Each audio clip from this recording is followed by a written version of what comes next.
लग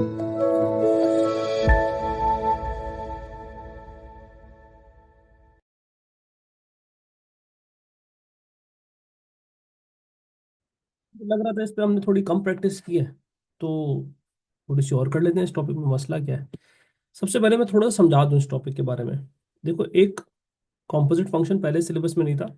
it was always in IGCSE syllabus, composite functions. लेकिन O levels में it has been added for the first time. ठीक है, तो नॉर्मल फंक्शन और कॉम्पोजिट फंक्शन में क्या फर्क है, पहले मैं आपको छोटी सी एग्जांपल देता हूँ। F x is equal to 2x+3। नहीं है दक्ष। अच्छा, सबसे पहला काम जो हमें सीखना है वो क्या सीखना है, जैसे कि अगर आपके पास लिखा हो f(2), ये बड़ा आसान है। सही। इसका आंसर क्या होगा? इसका आंसर होगा, this is not composite function. इसका आंसर होगा 2 × 2। जस्ट छोटी सी example to revise all the concept in this topic, this is 7। इसी तरह से अगर आपके पास हो f−x, इसके लिए भी follow the 3 steps. Let y is equal to fx, make x the subject. बहुत पहले इन्फॉर्म किया था अब्दुल रहमान, आप मैसेज ही नहीं पढ़ते हो। x is equal to y−3/2, यानी f−x आपके पास आ जाएगा x−3/2। ठीक है। ये तो सिंपल फंक्शन हो गए। So what is a composite function? अब आपके पास पेपर में हो गई दो फंक्शन, यानी एक एफ एक्स है और एक और फंक्शन गिवन होगा, जैसे जी एक्स फॉर एग्जाम्पल है आपके पास 3x+2। ऐसी एग्जाम्पल दे रहा हूँ। नहीं दक्ष, मुश्किल होगी फिर। अच्छा, कॉम्पोजिट फंक्शन क्या है, अब आप समझना। कॉम्पोजिट फंक्शन है एक फंक्शन के अंदर दूसरे फंक्शन को रखना। तो इसके दो एग्जांपल कराता हूँ, जैसे Fg2। This is called finding value of a composite function. ठीक है, दिस फंक्शन ऑलरेडी गिवन है, एफ एक्स गिवन है, जी एक्स। फंक्शन में एग्जामिनर एफ एक्स, जी एक्स, एच एक्स, ये तीन सिंबल ही आपके साथ यूज करेगा। एक सवाल में मल्टीपल फंक्शन होंगे, अब ऐसा हो ही नहीं सकता ना हो। ठीक है, तो हम करेंगे क्या, इस तरह के सवालों में वील वर्क बैकवर्ड्स, यानी कि पहले हम g(2) फाइंड करेंगे। ठीक है, g(2) का मतलब क्या है, मतलब बैकवर्ड जाएंगे। g(2) का मतलब है भाई, g के फंक्शन में हम x की जगह 2 पुट कर देंगे। तो g(2) का आंसर क्या आ गया भाई, इसमें हम x की जगह पे 2 प्लग इन कर देंगे। 3 × 2 = 6 + 2, यानी ये हो गया 8। अब देखो होगा क्या कॉम्पोजिट फंक्शन में, एफ जी टू का मतलब है इसको हमने ऑलरेडी अनलॉक कर लिया। ये हम ऑलरेडी कर चुके हैं। समिया क्या कह रही हो बेटा, ये हो जाएगा f(8), इसकी जगह क्या आ जाएगा, f(8) आ जाएगा। f(8) इज इक्वल टू 2 × अब हम क्या करेंगे, हमने जब g(2) सॉल्व कर लिया, यानी वर्क बैकवर्ड्स, जब हम ये सॉल्व कर लेंगे, जो इसकी वैल्यू आएगी इसकी जगह उठा के रख देंगे। इसका मतलब g2 की वैल्यू आई थी 8, तो सवाल बन जाएगा, इसकी जगह मैं जैसी 8 रखूंगा सवाल बन जाएगा f8। f8 का मतलब है इस x की जगह पे हम 8 प्लग इन कर देंगे, यानी यहां पर आ जाएगा 2 × 8 +3। 2 × 8 = 16 +3, आंसर आ गया 19। समझा, ये लिखा हुआ बेटा, this is a reinforcement class, not regular class. ठीक है, लेकिन अगर आपके पास ये सवाल आ जाए, यानी कि g(f(x), ये है composite function if two functions are merge together. ये नहीं, f(x) g(x) नहीं, ये बड़ा सिंपल है। f(x) g(x) का मतलब है कि अभी मैं कराऊंगा सवाल आपको, इसका ये कॉम्पोजिट फंक्शन नहीं है। इसका मतलब है दो फंक्शंस आपस में मल्टीप्लाई हो रहे हैं, यानी f(x)(g)(x). This is not composite function. इसको भी हम लिख लेते हैं। इसका मतलब क्या होगा, इसका मतलब होगा 2x+3 multiply by 3x+2। This is not composite function.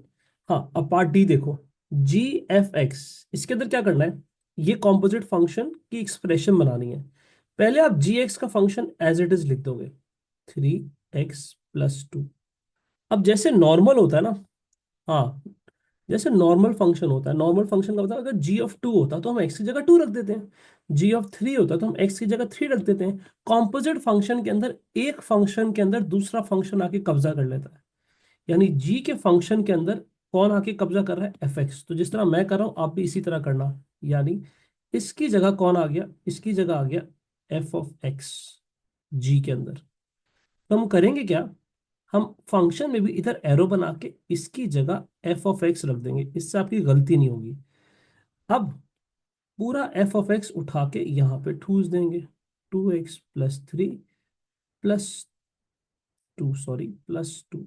वापस समझना, जी एफ एक्स का मतलब है जो पहला वाला अल्फाबेट है जी ऑफ एक्स, इसके अंदर हमें एफ एक्स को ठूसना है, यानी हम एफ एक्स को उठाएंगे और इधर उठा के इसकी जगह पे रख देंगे, एफ एक्स को उठाएंगे, उठा के इस एक्स की जगह पे रिप्लेस कर देंगे, इससे कहते हैं कॉम्पोजिट फंक्शन। ये सतीशाम ये दोनों पार्ट कॉम्पोजिट फंक्शन थे, this is normal function.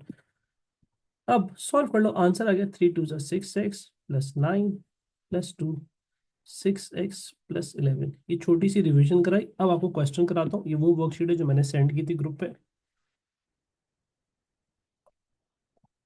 IGCSE students के functions are more difficult, no Mariam. ठीक है, अब मैं जा रहा हूँ क्वेश्चन पे, तो यहाँ से आप समझना रबिया, सब चीजें एक ही जैसे पार्ट आप देखना रिपीट होते रहेंगे, रिपीट होते रहेंगे, रिपीट होते रहेंगे। यू नीड टू लर्न के हो क्या रहा है। और जैसे पहला पार्ट है, पहला पार्ट देखो, एफ ऑफ जीरो, इसका मतलब क्या है, देखो तीन फंक्शन आपको दिख रहे हैं रबिया, दिख रहे हैं, वेलकम। तीन फंक्शन कौन से हैं हमारे पास, F of X, G of X, H of X. F of zero का मतलब है फंक्शन एफ की बात हो रही है, अगर यही होता जी ऑफ जीरो तो इसकी बात हो रही होती। तो हम करेंगे क्या, हम पूरे इस इक्वेशन में जहां जहां एक्स आ रहा है वहां पर हम जीरो ठूस देंगे, राइट। तो एफ ऑफ जीरो मेरे पास आ जाएगा, जहां जहां एक्स आ रहा है वहां मैं जीरो लिख दूंगा, तो 0+1 पहला ब्रैकेट में आ जाएगा 1, 0+5 दूसरे ब्रैकेट में आ गया 5, 0-4 दूसरे ब्रैकेट में आ गया -4। तो 1 × 5 × -4, व्हाट इज माई आंसर। ठीक है, अगर जी जीरो था तो यहां रख देता जीरो, बस पहला पार्ट हो भी गया, दिस इज वेरी इजी, -20। ठीक है, इसमें तो कोई दिक्कत नहीं है। G inverse x, to find inverse जा रहा है वो इसकी बात कर रहा है,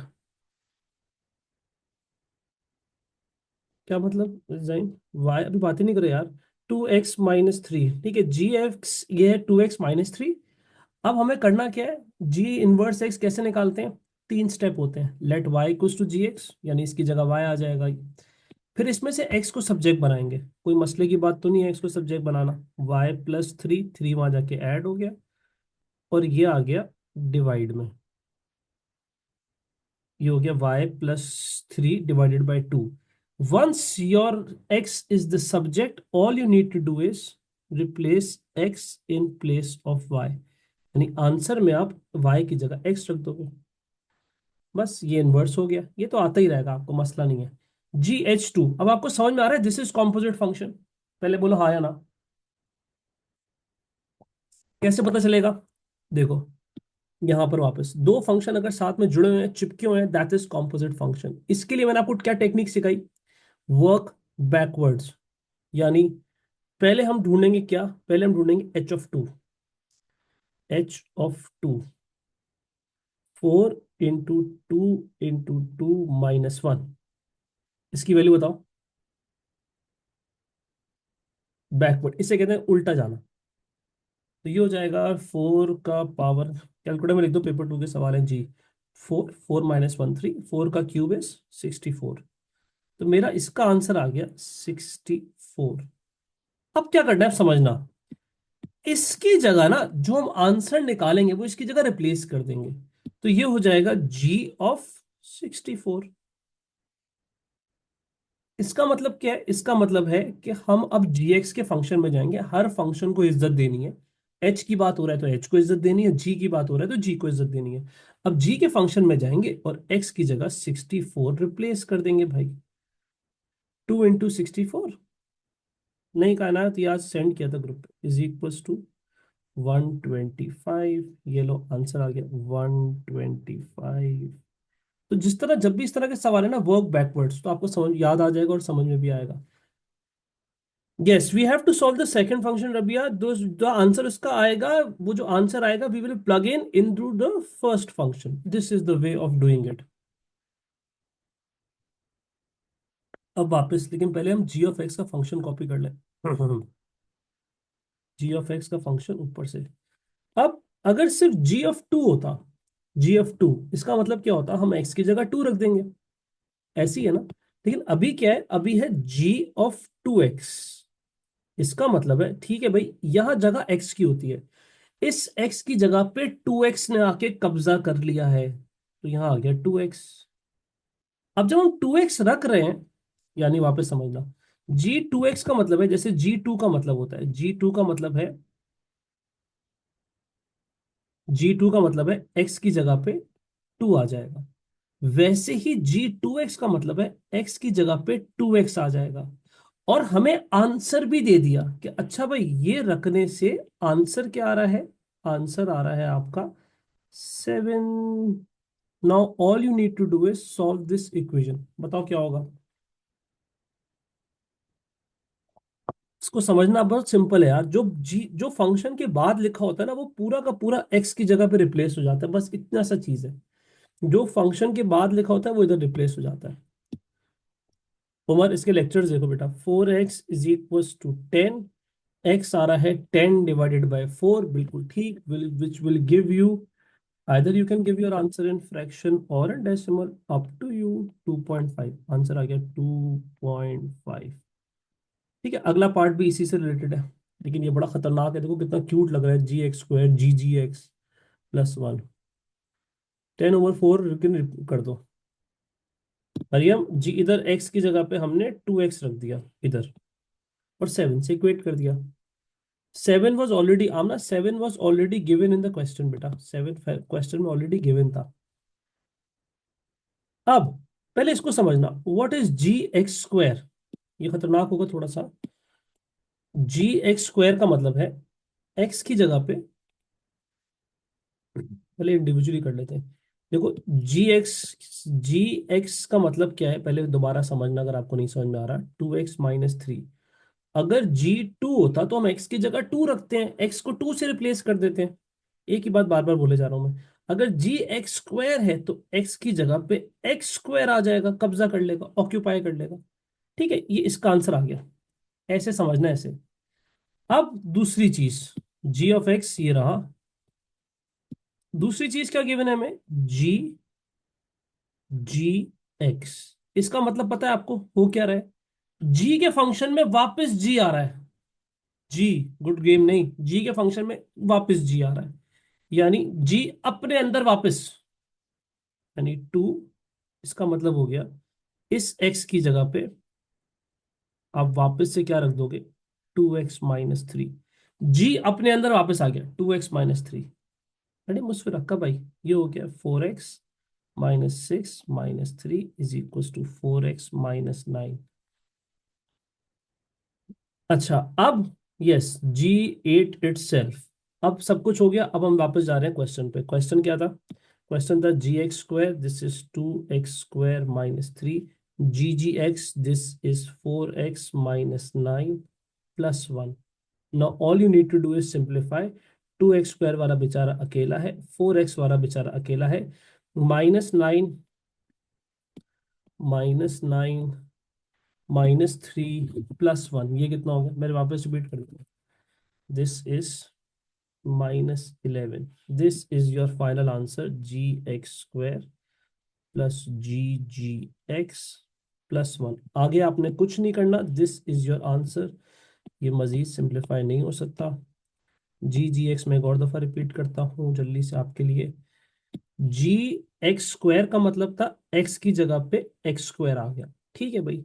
जी एक्स का मतलब था जी ने अपने आप को खा लिया, हजम कर लिया, यानी जी के अंदर वापस से आपने जी एक्स रख देना, यानी इस एक्स की जगह पे वापस से 2x - 3 आ जाएगा. नहीं, यहाँ सिंप्लीफाई लिखा हुआ है तो मिडिल टर्म ब्रेकिंग क्यों करेंगे, अगर फैक्टराइज लिखा होता तो हम करते. 2x² +4x - 11. ये जीमा, आई एम फ्रॉम हेयर. अच्छा जी, अब आएगा बहुत ही खतरनाक पार्ट। ये लो, ये अच्छे अच्छे बच्चे नहीं कर पाएंगे, देखना। ऐसा आईजीसीएसई में बहुत है, ओ लेवल्स में एक दफा ही दिखा है। नहीं, कायनात अल्लाह ना करे, क्यों भाई? अफसा नो, ये तो बहुत तंग करती हो मुझे यार तुम इस मामले में। रबिया, क्या पूछो?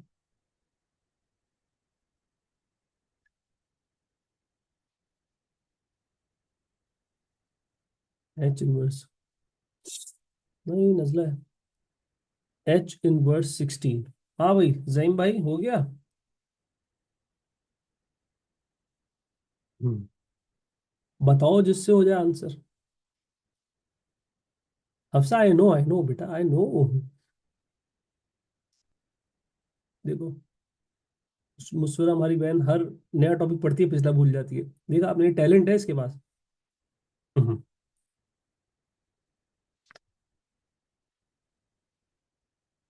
अभी आपने बेटा लेक्चर ही नहीं देखा है इसका, तो आपको कैसे? खैर, अब आई एक्सप्लेन इसके लिए ना। ये देखो, ये कौन सा फंक्शन है, इसमें पावर है। इस इनवर्स निकालने का, एक मिनट मैं ऊपर चला जाऊं, नहीं नहीं, इनवर्स निकालने के लिए देखो, अभी हमने पढ़ा, जी एक्स का इनवर्स निकालना बहुत आसान था। Let y equals to g x, make x the subject. X यहाँ बड़े आसानी से सब्जेक्ट बन सकता है, क्योंकि एक्स यहाँ ग्राउंड फ्लोर पे है, ग्राउंड फ्लोर पे है एक्स। लेकिन अगर आप एच एक्स का फंक्शन देखो, इसका इनवर्स निकालना बहुत मुश्किल है, क्योंकि यहाँ एक्स जो है वो टॉप फ्लोर पे है। ठीक है, यहाँ एक्स टॉप फ्लोर पे है, इसका इनवर्स नहीं निकाल सकते आप। यहाँ मैं आपको एक टेक्निक, एक हैक सिखा रहा हूँ, ये आप सीख के अभी रट्टा लगा लो इसका। अगर कभी ऐसा फंक्शन आ जाए जिसका आप इनवर्स नहीं निकाल सकते, तो उसके लिए टेक्निक काम करती है। एफ इनवर्स ए अगर मांग रहा है तो हम क्या करेंगे, ये किसी को बताओगे नहीं आप लोग, ठीक है? F x is equal to A. अगर एफ इनवर्स ए निकालना है तो इसका तरीकेकार है ये, इसका शॉर्ट वे है ये, यानी इसका ऑल्टरनेट वे कह लो, नॉट शॉर्ट वे, इसका ऑल्टरनेट वे ये है। तो सर हम ये कब यूज करेंगे? ये आप तब यूज करोगे जब आपको डिफरेंशिएशन, जब आपको इनवर्स निकालना मुश्किल होगा। ठीक है, अब सर ये क्या रहा है, अब मैं एच की टर्म में समझा रहा हूँ, यानी कि एक और दफा लिख देता हूँ। अगर यही होता, एच इनवर्स ए हो, जो भी वैल्यू हो, एच इनवर्स पी हो, एच इनवर्स पी, तो इसका तरीकेकार क्या बनेगा? इसका तरीकेकार बनेगा h x equals to p. ये बात आप लोग को नहीं पता होगी। क्या कहते हो? बिल्कुल, ये नहीं पता होगा आप लोगों को, अभी देखना। अब एच इनवर्स 16 है। अगर एच इनवर्स 16 है तो इसका ऑल्टरनेट, इसको लिखने का दूसरा तरीकेकार क्या है? इसको लिखने का दूसरा तरीकेकार, इसका दूसरा वो साइड में लिखा हुआ देखो, नोट में। इसका दूसरा तरीकेकार है h of x is equals to 16। ठीक है, अच्छा जी, ये हो गया h of x equals to 16। Gold से लिख लो, बिल्कुल ठीक का। अब एच ऑफ एक्स कितना है? 4 की power 2x - 1 is equals to 16। अब आ गया इंडाइसिस, इसके लिए एलजेब्रा अच्छा होना जरूरी है। 16 को हम 4 की पावर में लिख सकते हैं, कैसे? बस ये सवाल याद कर लो। 4 स्क्वायर, बिल्कुल ठीक। Basis same power equate, 2x = 3। बहुत एडवांस सवाल था ये। 3/2। हाँ, हो गया। ठीक है, ये जिन्होंने आज क्लास अटेंड की उनको फायदा हो गया, ये उस वक्त नहीं बताया था मैंने। कैलकुलेटर यूज कर रहे हो, ये पेपर 2 के सवाल थे जी। अब ये जो सवाल है पार्ट ई, ये भी फर्स्ट टाइम। जैब, ये आज वर्कशीट मैंने सेंड की, तुम क्या कह रहे हो?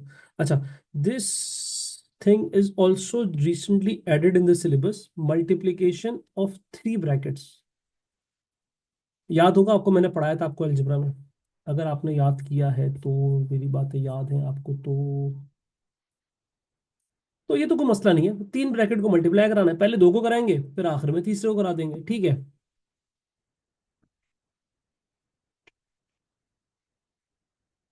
नहीं नहीं, मुस्फिरा किस्मत, बेटा किस्मत आपकी। तो हम पहले 2 ब्रैकेट को मल्टीप्लाई करा लेते हैं, ठीक है? अब आपकी मर्जी है कौन से 2 ब्रैकेट को मल्टीप्लाई कराते हो, तो हम इन दोनों को करा देते हैं भाई, जो आपको अच्छे लग रहे हो bracket. 3x + 1 multiply by x + 5। सही, इनको मल्टीप्लाई करा देते हैं। अब मल्टीप्लाई कैसे कराएंगे, 3x इंटू एक्स कितना हो गया, ऐसे। अच्छा, इसको ना अगर कभी आपको ब्रैकेट मल्टीप्लाई करने में मुश्किल हो रही हो तो एक इसका टेक्निक भी सिखा देता हूँ। दो ब्रैकेट पे काम करेगी, 3x+1 ऊपर लिखना, x+5 नीचे लिखना।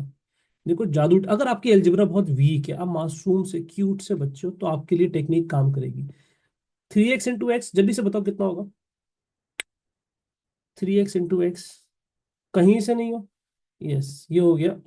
4x नहीं बोलना, खुदा के लिए 4x नहीं बोलना, ऐसा मेरे को हार्ट अटैक आएगा अगर 3x multiply by x, 3x square, ठीक है, प्लस 1 इंटू 5, जैब बातें नहीं, 1 इंटू 5, 5 हो गया।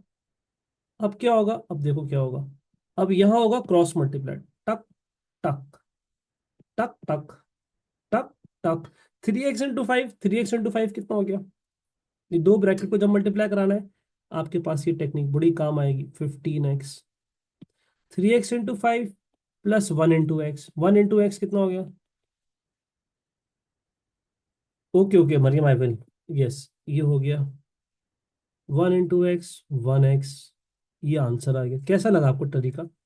+5 प्लस 15 इंटू 1, 16x। ये ब्रैकेट मल्टीप्लाई हो गया, आंसर आ गया इस ब्रैकेट का। लेकिन भाई अभी एक और ब्रैकेट बाकी है इसके बराबर, ठीक है। अब आते हैं दूसरे ब्रैकेट पे, x-4। यस, तो माइनस, अगर माइनस होगा तो माइनस के साथ मल्टीप्लाई करा देना, 3x इंटू -5 कर देना भाई, उसमें क्या है।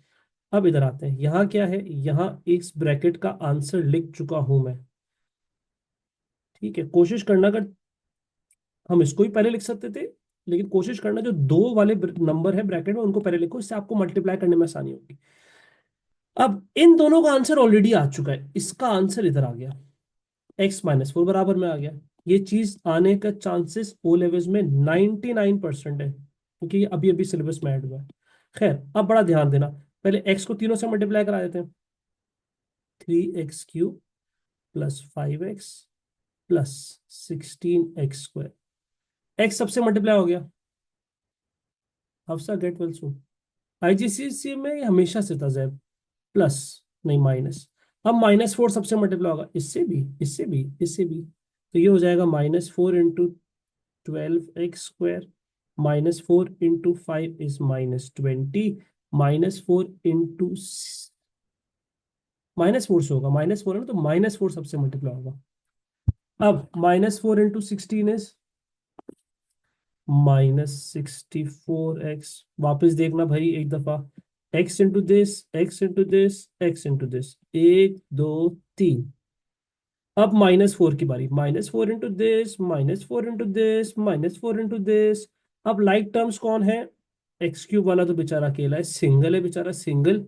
x² वाले दो हैं, ये दोनों आपस में मिंगल हो जाएंगे, ये हो जाएगा +14x²।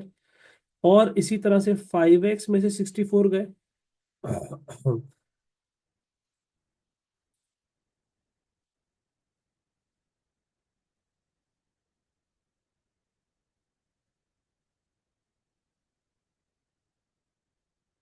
माइनस, मैंने एक छोटा सा मिस्टेक कर दिया, देखो x इंटू दिस, ये हो गया x इंटू 3x², 3x³ हो गया। फिर आपके पास आ गया कौन सा वाला, हाँ सॉरी, ये वाला देख लो आप, ये 16x² -4, 14 नहीं, वो वन है, वन गलती से लिख दिया, ये 4x² है। अब ये आ गया -59x, ये कहाँ से आया, ये इन दोनों से आया, आमना और कांस्टेंट बेचारा ये भी अकेला है, सिंगल। अब इधर देखो, अब इधर देखो, आपको ए बी सी की वैल्यू बतानी है, हर बच्चा आराम से बता सकता है कि ए क्या है, बी क्या है, और सी क्या है। यस, बस ठूस दो आंसर में। ए की जगह आ गया 3, बी की जगह आ गया 4, -59 और -20। ये बेसिकली फंक्शन नहीं था, ये बेसिकली सवाल फंक्शन के अंदर रख दिया था, ये अलजेब्रा पूरा का पूरा, ये वाला पार्ट ई। चलो एक और करें जल्दी से, बहुत टाइम ले लिया सवाल में यार। अब आपकी बारी। अब पहले दो पार्ट आपने करने हैं क्योंकि बच्चों वाले हैं, तीसरा भी बच्चों वाला है, चौथा डेंजरस है। देखो कैसी पूरी ट्रेन बन के चल रहा है, टक टक टक टक टक। बोथ कायनात बोथ।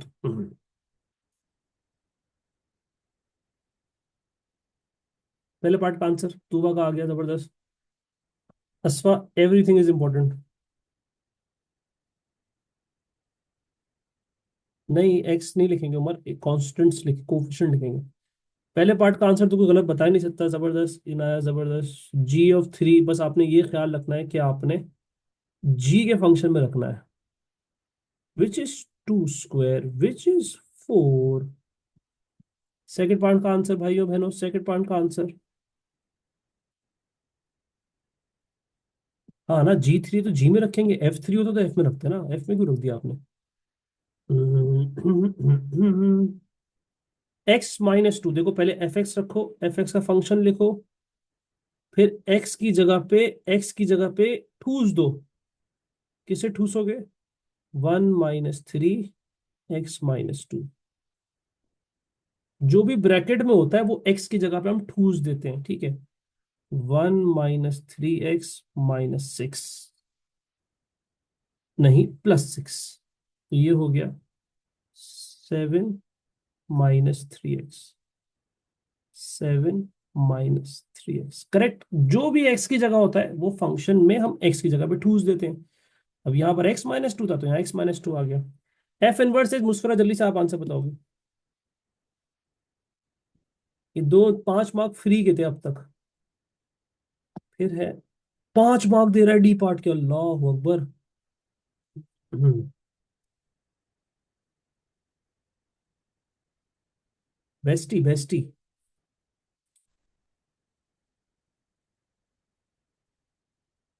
दक्ष भाई नो आंसर। ओ, चलता है यार।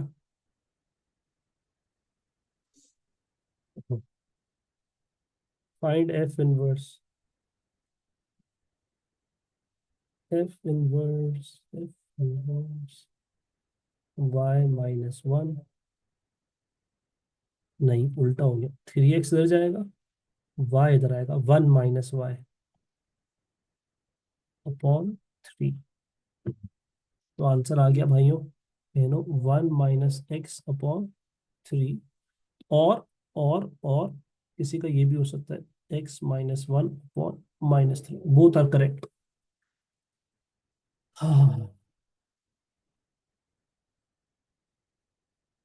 सॉल्व क्यों करेंगे भाई?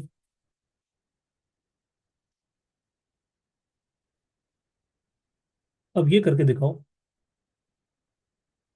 ये मुश्किल लग रहा है, 5 मार्क दे रहा है।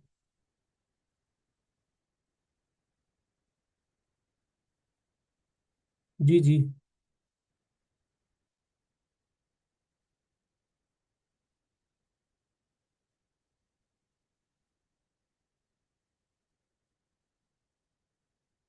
उस पर आप लेक्चर देखो। GFX, ये तो जुल्म है आप लोगों के साथ यार, इतना मुश्किल पार्ट बना दिया उसने। कोई बात नहीं, पहले हम इसे निकालते हैं 1 बाय 1। GFX, इसमें क्या करेंगे? नो आदम, मैसेज देख लिया करो भाई डेली।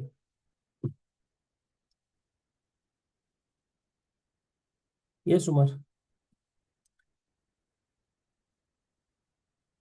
मायदा, नहीं नहीं वो नहीं है, ये वो नहीं है। GFX का मतलब है जी के फंक्शन में उठा के FX को ठूस देंगे। यानी इस जी का फंक्शन है, इसके अंदर देखना भाई, इसके अंदर FX को ठूस दिया जाएगा इधर, ठीक है भाई।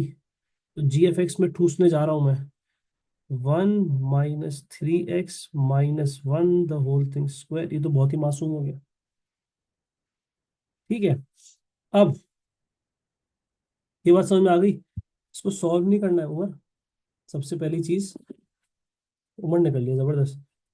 यहां पर इधर आ जाएगा, दोबारा देख लेना। इसकी जगह एक्स की जगह 1 - एक्स की जगह इधर देखो तो x-1 था, एक्स की जगह FX ने कब्जा कर लिया है, ठीक है। तो ये तो बहुत ही प्यारा हो गया। क्या हो गया? 1 से 1 क्या हो गया? कैंसिल। 1 से 1 गया कैंसिल। नहीं करना मरियम, सॉल्व नहीं करना, एक्सप्रेशन होती है। अब बचा क्या आपके पास? -3x का स्क्वायर। और -3x का स्क्वायर क्या होता है भाई? 1 1 कैंसिल हो गया, सिर्फ -3x बचा, इसका स्क्वायर बताओ। 9x स्क्वायर, बिल्कुल ठीक। 9x square. अब आया दूसरी बात। दूसरी बात क्या है? g(x) multiply by f(x). कोई मसला नहीं, कोई दिक्कत नहीं है। g(x) नहीं, दिक्कत है। x-1 का स्क्वायर gx है। और बराबर में मैं तोड़ तोड़ के करता हूँ, मैं इसको अलग सॉल्व करता हूँ, इसको अलग सॉल्व करता हूँ, बाद में मर्ज कर दूंगा भाई। और बराबर में क्या होना है? f(x). ओए होए होए होए। 1 - 3x। हाँ। यस, अब इसको मल्टीप्लाई कराना है, तो मल्टीप्लाई कराने के पहले ये ब्रैकेट ओपन होगा। ये ब्रैकेट कैसे ओपन होगा जल्दी से बताओ। नहीं है तो शाम, ये ब्रैकेट कैसे ओपन होगा? आइडेंटिटी से। ये हुई ना बात। a² - 2ab + b², ये सब मत कहना क्या हो रहा है, ये सब हम अलजेब्रा में पढ़ चुके हैं। Now is not the time. 1 - 3x। ये मेरी एडवाइस है, रिकमेंडेड है, कि अगर एक ब्रैकेट में 3 टर्म हो और दूसरे ब्रैकेट में 2 टर्म हो, तो 2 टर्म वाले को पहले लिख लिया करो। मल्टीप्लाई करने में आसानी होती है, बाकी कोई रीजन नहीं है इसके अलावा। जैसे यहाँ पर भी मैंने यही किया था। ये 3 टर्म थी और ये 2 टर्म थी, मैंने इसे पहले लिख दिया था। ठीक है, सुन लो मैं हमारी बात। अब दिल में रखा करो बातें हमारी। ये हो गया 1। अब 1 को सबसे मल्टीप्लाई कराए थे, 1 तो बेचारा मासूम है, सबसे मल्टीप्लाई होगा यही दिखेगा। -3x नॉटी है, ये इससे मल्टीप्लाई होगा -3x³। ये इससे मल्टीप्लाई होगा माइनस माइनस +6x²। अभी ऐसा सवाल करा है आपको, मल्टीप्लीकेशन ऑफ 3 ब्रैकेट्स। और ये हो गया -3x। देखो मेरे को भंड तो नहीं मारा जैब? नहीं, ओहो ओहो। अच्छा, ये हो गया -3x³। एक ही बचा रहा है सिंगल, -x³। वाला बिल्कुल अकेला है, लोनली। x² वाले 2 हैं, ये कितना हो गया? ये हो गया 7x²। कोई गलती तो नहीं है उमर भाई? -2x -3x, ये कितना हो गया? -5x +1। उफ, तगड़ा सवाल है, तगड़ा। अब हम जाएंगे वापस क्वेश्चन के ऊपर। क्वेश्चन क्या कह रहा था भाई? क्वेश्चन कह रहा था g(f(x) - g(f)(x). So cute.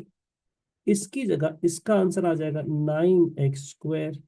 इसकी जगह इसका आंसर आ जाएगा, ये आ गया आ गया आ गया, ये देखो अभी देखो, टड़क। लेकिन अगर आपने ऐसे लिख दिया तो ये गलत हो गया। क्यों? माइनस के बाद जो भी चीज रखी जाती है वो ब्रैकेट में होना मस्ट है, क्योंकि माइनस क्या करता है? Negative people. नेगेटिव पीपल सबको असर करेगा। ठीक है, तो ये हो जाएगा +3x², माइनस, इसका भी साइन चेंज हो गया, प्लस इसका भी साइन चेंज हो गया, माइनस इसका भी साइन चेंज हो गया। बस। अच्छा, ये x³ है। अब आपका आंसर आने वाला है, बताओ क्या? 3x³ पहले लिख देते हैं।